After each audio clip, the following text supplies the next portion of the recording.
형통이란 말의 뜻이 우선 쉽게 하면 뭐든지 잘 되는 것, 거침없이 잘 되는 것이 형통이라 이렇게 생각할 수 있습니다. 아무런 장애물도 없고 하는 일이 다 잘 되고, 또 우리가 좀 안 좋은 일은 모두 비껴나고 그저 웃을 일만 있는 거, 이렇게 생각할 수 있겠죠. 우리 믿는 사람도 그래요. 하는 일이 잘 되고 감사한 일만 있고 실패하는 일은 아예 없어야 그것이 형통한 삶이 아닌가 이렇게 생각할지 모릅니다. 그런데 오늘 성경에 말하는 요셉은 그렇지 않습니다. 종살이 했고 억울하게 옥살이 했어도 성경이 말하기를 형통한 사람이라고 말합니다. 성경에 그렇게 형통한 사람들이 많이 소개되지 않습니다. 이 야곱의 11번째 아들로 태어나서 아버지의 사랑을 많이 받았던 아들입니다. 그런데 꿈 이야기 한번 잘못해서 형들에게 미움을 받고 오늘 성경이 말한 대로 이스마엘 상인에게 팔려서 애굽으로 갑니다. 그 애굽에 가서 좋은 어떤 공부를 하는 대학에 들어간 것도 아니고 좋은 집에 간 것도 아닙니다. 보디발의 집에 종으로 팔려갔습니다. 10년 동안 죽도록 고생했습니다. 그렇지만 그는 그렇게 충성되게 종으로 살아서 이제 주인의 인정을 받고 가정 총무가 됩니다. 그런데 또 다행인지 불행인지 모르지만 불행이죠. 그 주인의 아내가 이 요셉 청년을 유혹해서 그 유혹을 뿌리치다가 누명을 쓰고 또 옥살이 하지 않습니까? 우리가 너무 잘 아는 이야기입니다. 그런데 이렇게 억울하게 옥살이 3년 하고 종살이 10년 하고 팔려가고 이 억울한 삶을 살았던 요셉을 가르쳐서 성경은 형통한 자라 그랬어요. 그러면 성경이 말하는 형통한 사람은 어떤 사람이냐? 오늘 창세기 39장 5절에 말씀합니다. 그가 요셉에게 자기의 집과 그의 모든 소유를 주관하게 한 때부터 여호와께서 요셉을 위하여 그 애굽 사람의 집에 복을 내리심으로 여호와의 복이 그 집과 밭에 있는 모든 소유에게 미쳤더라 그랬어요. 이게 무슨 말입니까? 요즘 아마 이기주의가 그 어느 때보다 더 팽배한 것 같습니다. 다른 사람이야 힘들든 다른 사람이야 억울하든 상관이 없고 남이야 손해보든 망하든 전혀 관심 갖지 않고 나만 잘되고 나만 성공하면 된다는 이런 식으로 살아가는 사람들이 많습니다. 그래서 잘되는 게 형통입니까? 형통이라고 하는 것은 내가 잘되고 성공함으로 인해서 너도 잘되는 거예요. 요셉이 하나님과 함께함으로 잘됐다 그랬잖아요. 형통한 자가 되는데 그 요셉과 함께한 보디발의 집도 밭과 소유가 잘됐다 안 그럽니까? 그러니까 형통이라고 하는 것은 성경에서 말하는 형통은 내가 잘되고 너도 잘돼야 돼. 내 잘되고 네 망하는 건 이건 형통이 아니라 그 말입니다. 다 같이 잘되고 우리 잘된 것이 하나님께 영광이 되어야 되는 거예요. 이게 형통입니다. 이런 삶을 살아가기를 주의 이름으로 축복합니다. 이기적인 사람은 절대 그렇게 못 삽니다. 그러면 이 형통한 사람이 되는 조건이 뭐냐?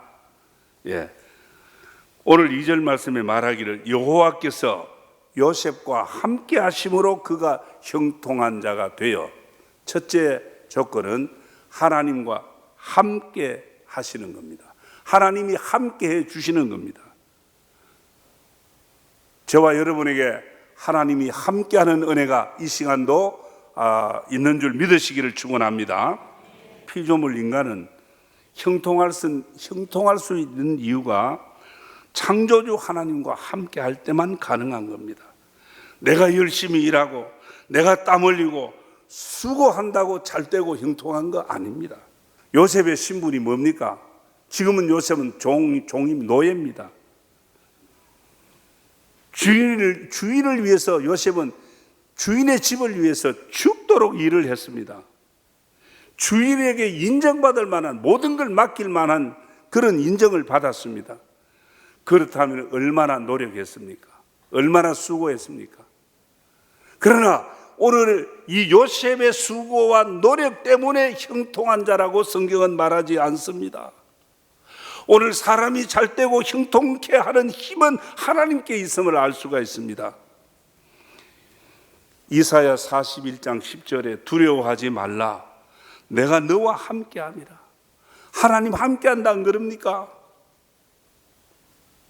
너를 굳세게 하리라, 참으로 너를 도와주리라. 우리를 도와주시는 하나님이 함께한다고 합니다. 전능하신 하나님께서 함께 하실 때 저와 여러분 앞에 형통한 길이 열려질 줄 믿습니다. 전능하신 하나님, 힘이 되신 하나님, 그분이 항상 예배할 때만 아니라 어디에서든지 나와 함께 하심을 믿으시기를 축원합니다.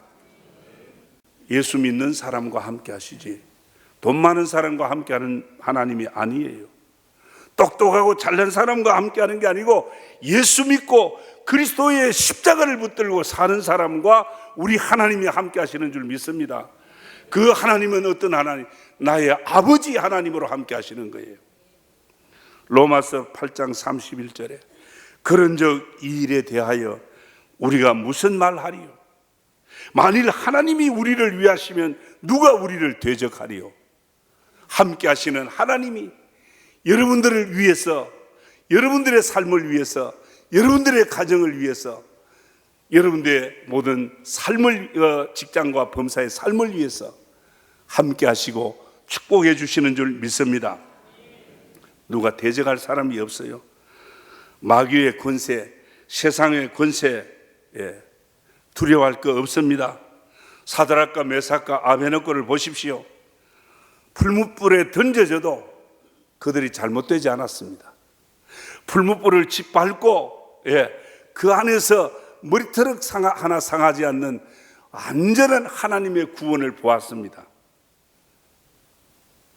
그들이 풀무불에 던져질 때는 잘못되는 것 같았지만 그걸 통해서 오히려 더 형통한 사람이 되어 하나님의 살아계심을 세상에 보여주었습니다. 오늘 저와 여러분의 삶도 우리의 믿음의 삶이 세상에 보여져야 돼요. 하나님의 계신 걸 저와 여러분이 세상에 보여줘야 합니다. 성도 여러분, 함께 하시는 하나님만을 의지하고 형통한 사람으로 살아가기를 주의 이름으로 축원합니다. 자, 하나님 함께 하시는 사람은 어떻게? 그 다음은 하나님 앞에서 살아가야 됩니다. 하나님을 옆으로 펼쳐버리거나 하나님을 뒤로 밀어버리거나 하나님을 비껴서면 안 돼요. 하나님 함께 하는 사람은 항상 하나님 앞에서 살아가는 그런 믿음의 삶이 되어야 하는 겁니다. 예수님께서 바리새인들을 아주 무섭게 저주하는 책망을 했어요. 이 바리새인들이 어떤 사람입니까? 내노라 하는 사람들, 잘 믿는 사람들이에요. 일회에 2번씩 금식하고 거리에서 기도하고 성경 구절을 줄줄 달고 다니면서 암송하는 그런 사람입니다.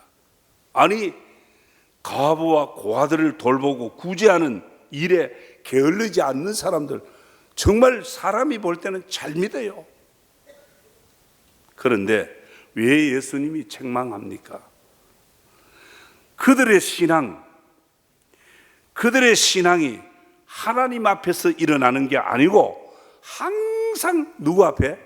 사람들 앞에서 보이려고. 오늘 저와 여러분들의 삶이 하나님 앞에서 보여져야 되고 하나님 앞에서 인정되어져야 되는 겁니다. 오늘 본문에 소개되는 요셉은 팔려갔지만 억울하게 애굽에서 그 타향살이하고 종살이 했지만 주인의 눈치, 보디발의 눈치, 그의 아내의 눈치를 살피지 않았습니다. 항상 종살이 하면서도, 옥살이 하면서도 하나님의 얼굴을 바라보고 하나님 앞에서 조심스럽게 살았습니다. 창세기 39장 9절에 뭐라고 그럽니까? 이 집에는 나보다 큰 이가 없으며, 요셉이 그래요. 다 맡겼거든. 주인이 아무것도 내게 금하지 아니하였어도 금한 것은 당신뿐이니 당신은 그의 아내임이라. 그런즉 내가 어찌 이 큰 악을 행하여 하나님께 죄를 지으리까? 요셉이 모든 걸 다 맡았어요. 그 보디발의 아내가 유혹을 했습니다. 정말 부모 떠난 지 오래됐죠. 얼마나 외로웠겠습니까? 이건 이겨내기가 어렵습니다. 그런데 정말 물리치기 어려운 유혹을 요셉은 뿌리칩니다. 어떻게 해서 이걸 뿌리칠 수 있느냐? 오늘 성경에 내가 이 큰 악을 행하여 하나님께 죄를 지으리까? 그러니까 언제 어디서나 요셉은 하나님을 생각하고 하나님을 바라본 거예요. 눈 지그시 감으면 되지만 눈에 하나님이 보이기 때문에 하나님을 두려워하고 이 죄의 유혹을 물리쳤던 겁니다. 여러분, 다른 사람들이 어떻게 볼까? 교인들이 나를 어떻게 볼까? 목사가 나를 어떻게 볼까? 그런 생각하기 전에 항상 나와 함께 하시는 하나님, 그분이 나를 어떻게 보실까? 하나님 보시기에 지금 잘못된 게 없을까? 삐뚤어진 게 없을까? 이걸 먼저 생각해야죠. 하나님 앞에 서서 사는 사람만이, 하나님 앞에 선 사람만이 거룩한 하나님을 볼 수 있습니다. 그리고 죄를 멀리하고 의롭게 살려고 몸부림치는 영적 투쟁을 할 수가 있습니다. 하나님을 경외하고 하나님의 법을 지키며 살려고 애를 쓰는 것입니다. 누가? 하나님 앞에 서 있다라고 하는 신전의식이죠. 하나님 면전에 내가 있다. 사람이 볼까가 아니에요. 마누라가 볼까가 아니고 남편이 볼까가 아니라 하나님이 나를 보고 계신다. 신전의식. 형통한 사람입니다. 형통한 사람이 될 수 있습니다. 한 가지 더 말씀을 드리겠습니다. 하나님 안에서 살아가야 됩니다. 연합을 말합니다. 하나님 안에서. 하나님과 연합하는 삶이 형통한 삶을 사는 거예요. 요한복음 15장 7절에 너희가 내 안에 거하고 내 말이 너희 안에 거하면 무엇이든지 원하는 대로 구하라. 그리하면 이루리라. 무엇이든지 구하는 대로 이루어지는 거, 이거 형통 아닙니까? 너희가 내 안에 거하고 내가 너희 안에 거하고 주님과 연합입니다. 요셉이 아버지 집에 살 때나 종살이 할 때도 하나님 안에 있었고, 부잣집에 있을 때나 부잣집으로 있을 때나 옥살이 할 때도 하나님, 감옥 안에 있는 게 아니고 하나님 안에 있었습니다. 하나님 안에 있는 사람은 어떤 고난과 환난에서도 낙심하지 아니하고 망하지 않습니다. 주님 안에 살아가는 성도는 절대로 얽매이지 않습니다. 우리 사람은 얽매일 수 있어도 주님 안에 있는 성도는 그 모든 삶이 자유할 수 있습니다. 그래서 갈라디아서 2장 20절에 그러잖아요. 내가 그리스도와 함께 십자가에 못 박혔나니 그런즉 이제는 내가 산 것이 아니요 오직 내 안에 그리스도께서 사신 것이라. 이제 내가 육체 가운데 사는 것은 나를 사랑하사 나를 위하여 자기 자신을 버리신 하나님의 아들을 믿는 믿음 안에서 사는 것이라 그랬어요. 그렇습니다. 저와 여러분은 내가 사는 거 아니에요. 이제는 십자가에 못 박혀 죽으실 때 우리 죄와 우리 옛사람 같이 십자가에 못 박혀 죽고 예수 그리스도의 부활하심 같이 내 안에는 부활하신 예수 그리스도, 우리는 부활하신 예수 그리스도 안에서 살아가는 줄 믿습니다. 형통은 어디에 있는 겁니까? 진정한 자유와 평안이 어디에 있는 것입니까? 풍성한 삶이 어디서 오는 겁니까? 다 주님 안에 있는 줄 믿습니다. 하나님 품 안에 들어가야 합니다. 그 안에는 죄사함과 참된 자유와 안식이 있습니다. 우리가 환난 풍파가 그치지 않는 이 땅에 있지만은, 이 땅에 살고 있지만, 여러 가지 경쟁 속에서 치열하게 힘들게 우리가 다투듯이 살아가고 있지만, 우리가 항상 주님 안에서 살아간다는 그 믿음, 주님과 함께 산다는 그 믿음, 주님 앞에서 살아간다는 그 믿음을 놓지 않는다면 승리의 삶, 형통한 삶을 살아갈 줄 믿습니다. 여러분, 주 안에 살아가는 비결은 다른 거 없습니다. 내가 주님 안에, 주님과 함께 주님 앞에서 살아가는 그 비결은 믿음이에요. 그래서 우리가 믿음으로 살고 믿음으로 살다가 죽는 거예요. 어떤 믿음입니까? 성경이 말하는 대로 예수 그리스도가 십자가에 못 박혀 죽었지만 3일 만에 부활하신 부활의 주님을 믿는 것입니다. 복잡하게 믿을 것도 없어요. 예수가 나의 구주인 줄만 믿으시면 되는 겁니다. 그분이 나와 함께 하시는 줄 믿으면 되고, 내가 그분 안에 있는 것을 믿고 그 앞에서 살아가는 줄 믿으면 될 줄 믿습니다. 믿음으로 주님과 연합할 수 있는 거예요. 주 안에서 형통한 자의 삶을 사시기를 축원합니다. 결론으로 말씀드립니다. 사랑하는 성도 여러분, 무엇을 위해 땀을 흘리고 무엇을 위해서 그렇게 밤낮 수고하십니까? 세상의 자랑이나 세상의 행복만을 위해서라면 우리 그리스도인들은 다시 한번 생각해야 됩니다. 요셉의 형통은 애굽의 총리가 됐을 때가 아닙니다. 애굽의 총리 대신이 돼서 그를 형통한 사람이라 안 그럽니다. 하나님과 함께 했고 하나님 앞에서 살았고 하나님 안에서 산 그의 자신, 그 믿음이 바로 형통한 사람으로 세워지게 한 겁니다. 우리가 여기서 요셉의 형통한 삶의 결과가 무엇인가를 한번 생각해야 돼요. 요셉이 형통한 사람이 됐는데 형통한 사람의 결과, 어떤 결론이 내려졌냐, 이게 삶이. 여러분, 요셉은 70인 가족이 있었습니다. 그 70인 가족들이 가나안의 흉년 때문에 모조리 다 굶어 죽게 되었습니다. 애굽을 비롯한 그 모든 열방이 다 흉년으로 굶어 죽게 되었을 때에 요셉의 지혜와 믿음으로 바로 굶어 죽어가던 모든 사람들을 양식을 나누어 줘서 살렸잖아요. 요셉의 형통의 결과는 사람 살리는 거였습니다.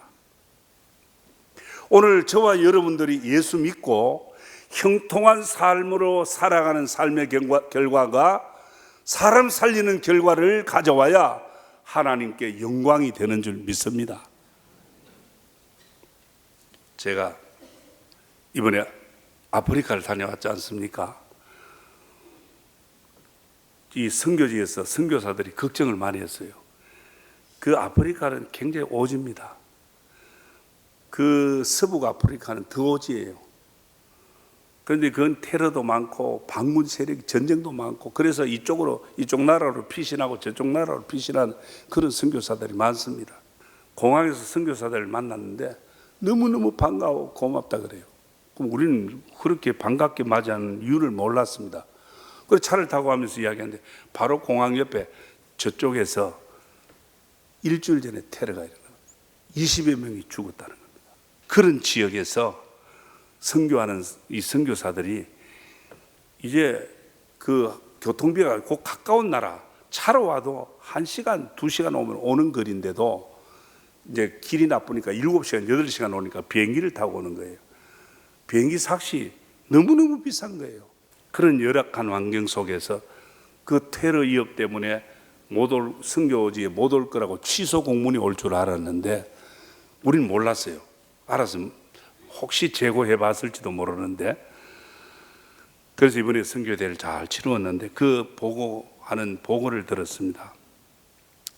그 지역은 서북 아프리카 지역은 코트디부아르라고 또 라이베리아, 여러분들 그 에볼라가 창궐했던 라이베리아, 잠비아, 가나, 차드, 뭐 나이제리아 이런 등등의 나라가 서북 아프리카에 속하는데 그들이 영국이나 불란서 식민지로 오래 살았죠. 독립은 했지만 정치적으로 경제적으로 아직 그대로 지배를 당하고 있습니다. 제가 오늘 이야기하고 싶은 것은 그 라이베리아라고 하는 그 나라, 아직 전기가 없어요. 알만하죠? 물이 없어요. 수도물이 없어요.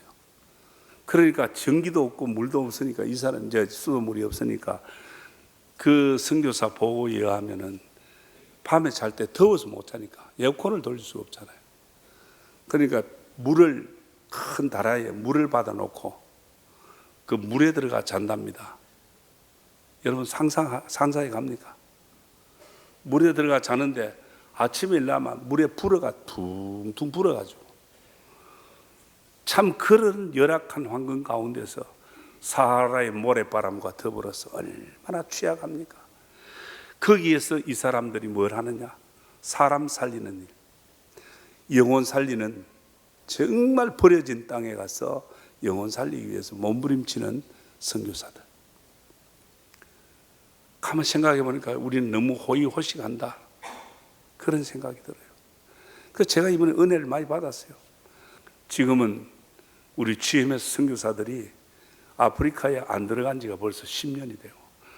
러시아나 몽골에 이런 지역에 선교사 안 들어간 지가 오래됐습니다. 우리 교회가 그래도 선교하는 교회로서 이번에 그 서북 아프리카 역대 총회장들이 이런 데 온 데가 없다는 거예요.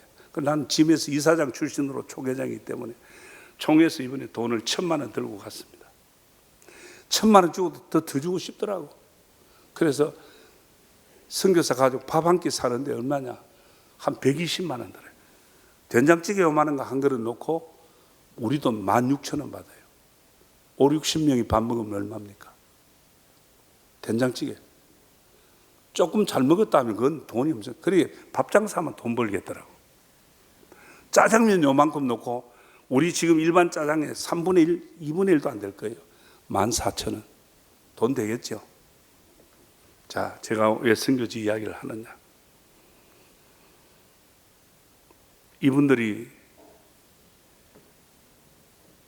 참 기도하고 뭐 꼭 그분들만 아니고 선교사 모두 다 그렇습니다.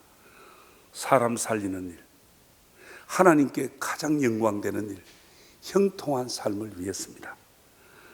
이제 사랑하는 성도 여러분, 우리 주님과 함께하는 믿음으로 하나님 앞에서, 하나님 안에서 나도 살고 너도 살리고 세계 열방을 살리는 하나님께 영광되는 오늘의 요셉으로 형통한 삶을 살아가기를 주의 이름으로 축원합니다.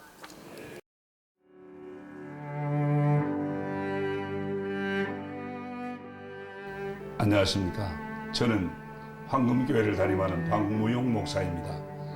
우리 교회는 하나님의 거룩한 목적인 선교의 사명에 최선을 다하는 교회입니다. 함께 모여 예배할 뿐 아니라 탁구, 축구, 색소폰 교실 등을 열어 지역 사회를 섬기고 이웃을 봉사하는 열린 공동체입니다. 아울러 성도 서로가 함께하며 사랑을 나누고 교제하는 하나님의 가족 공동체입니다. 감사합니다.